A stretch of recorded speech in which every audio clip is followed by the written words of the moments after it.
അത് അയാളുടെ ജോലിയല്ല. മനസ്സിലായല്ലോ? നിങ്ങൾ ഒരാളെ കസ്റ്റഡിയിൽ എടുക്കണമെങ്കിൽ നോട്ടീസ് കൊടുക്കണം.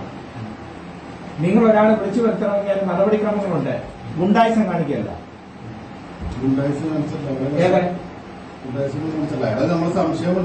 അല്ല, അയാളെ മാത്രമല്ല നിങ്ങൾ കൊണ്ടുവന്നേ. വേറെ കുറെ ആളുകളെ നിങ്ങൾ കൊണ്ടുവന്നല്ലോ, ഞെട്ടിക്കൊണ്ടുവന്നല്ലോ. അവരെ വിട്ടാൽ നിങ്ങൾക്ക് തോന്നുമ്പോൾ കൊട്ടുക വിട. നിങ്ങളെ ആരും ഉടപ്പെടുത്തി ഇവർക്കെതിരെ കേസെടുക്കണം. 11 പേരെ കരുതൽ തടങ്ക് വെച്ചു. ഇപ്പൊ അവരെ മൊഴിയെടുക്കണം. അവർ വരുന്നുണ്ട്. 11 പേരെ ഒരു നിയമവും പാലിക്കാതെ വണ്ടിയിൽ ചെന്ന് ഗുണ്ടകൾ കൊണ്ടുവരുന്ന പോലെ കൊണ്ടുവന്നു.